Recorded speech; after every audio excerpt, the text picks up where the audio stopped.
Welcome back to Bad Attitude C-10. Today we'll be doing part 2 of the roll cage install. We started with Mike cutting a piece of 1x3 we're going to use as a new cross member to tie our frame together for the rear down bars of our cage. These down bars will be tied into the main hoop and they'll be coming down at a 33-degree angle to tie into this new cross member. The rules specify that your rear down bars must be a minimum of a 30-degree angle, so we chose to go with the 33 just to be safe.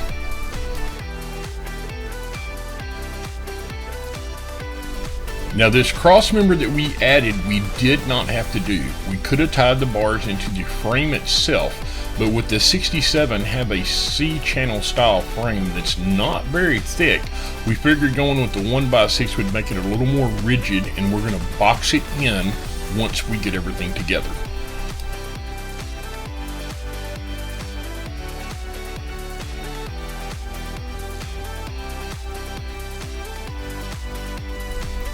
Once the cross member was put into place, Mike began to cut the two down bars and fit them as needed.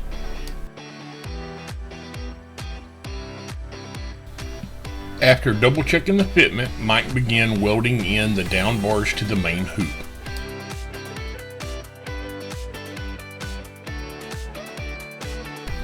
Mike had already C-notched the bars on the one end to make sure this step did not need to be done while we had the boxed in portion in the cage drop to the floor.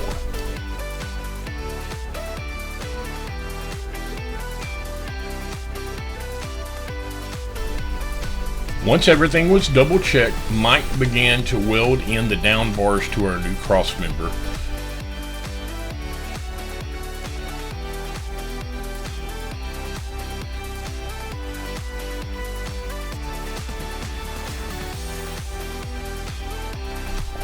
One thing we learned about the Bad Attitude C-10 from Todd when he picked the truck up is that the passenger side rear cab corner had been cut at an angle, evidently to clear the Cummins exhaust.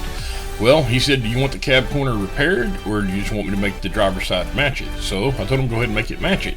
So once Mike boxed in the frame for our main hoop and our pillar bars, he noticed that, hey, if we go off the boxed in portion of this frame and tie it into the frame next to where the down bars are coming in, once this all gets boxed in, it'll make your frame rigid as hell.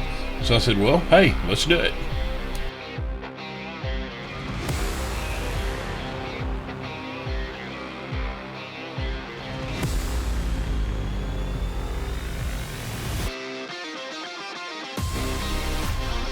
Once Mike finished putting in the new stiffener bars, he went on ahead and completed the welds on the bottom of the box-in portion of the frame.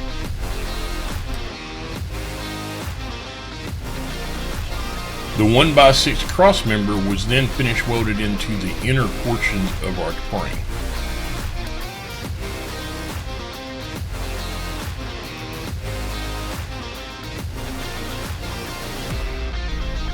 We then took one of the 6x6 plates that came with our road cage kit, and Mike cut it to where he could box in the 1x6 to the frame itself.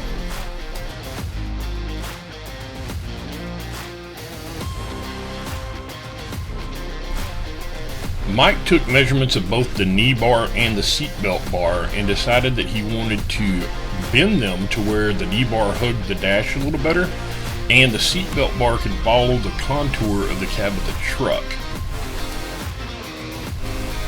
After cutting the seatbelt bar to length, he began to fish mouth or C-notch the tube to where we could start test fitting it to the main hoop.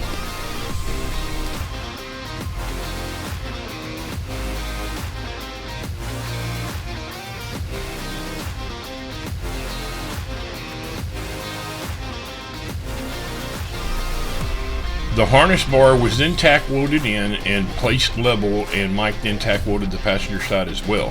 Now, mind you, I keep calling this a seat belt bar because some people might not realize the terminology for harness means seat belt. Once Mike double checked everything, he began welding in the harness bar.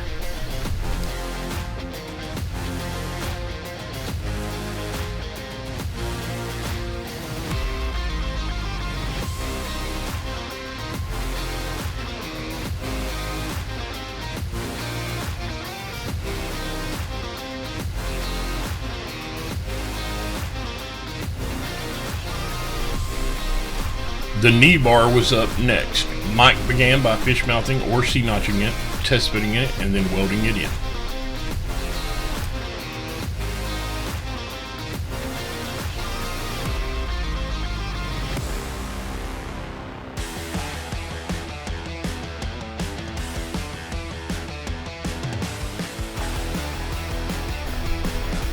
We then began to focus on our front down bars or front strut bars, whichever you may prefer.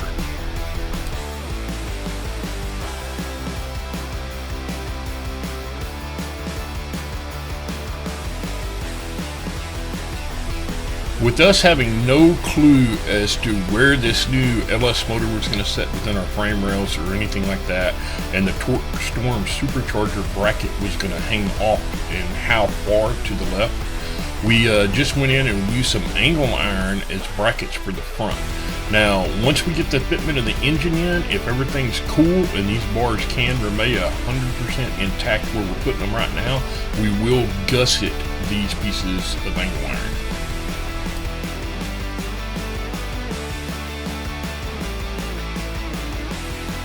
Once Mike finished with the front portion of the down bar, he moved back into the cab and finished up on the part attaching to the A-pillar bar.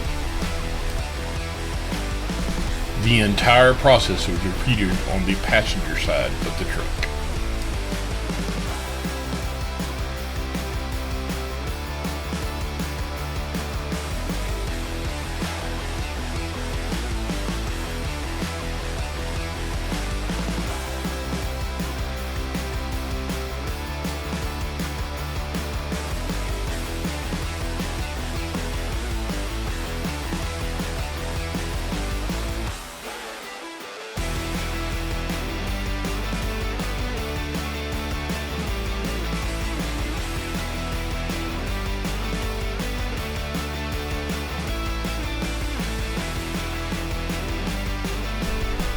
Mike then began to tackle the swing out bar on the driver's side of the truck.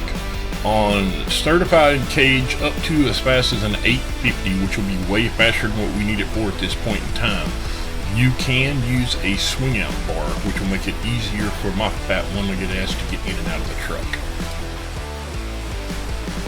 Now, there are a few things that we did not film here because me and Mike were by ourselves, and I actually had to sit in a seat in the driver's position so Mike could measure between my shoulder and elbow and have this bar cross mid-line in between those two locations. So if you notice the little pieces of tube and square tubing in the back that are on the floor, those are actually brackets Mike had made to fit our seats to.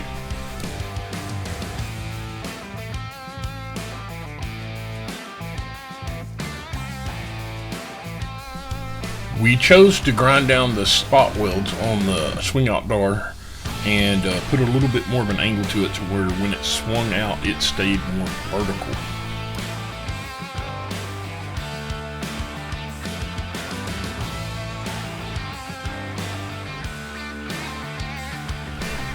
Once Mike double checked everything and he was comfortable with it, he began to weld in the swing out bar.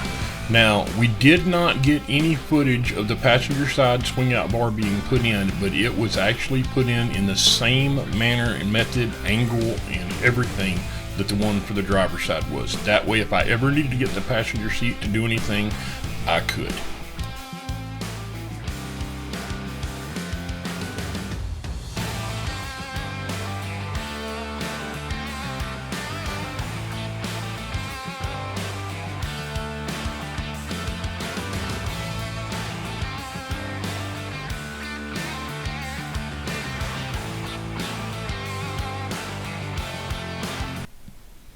With the swing out bars now complete, the cage is finished.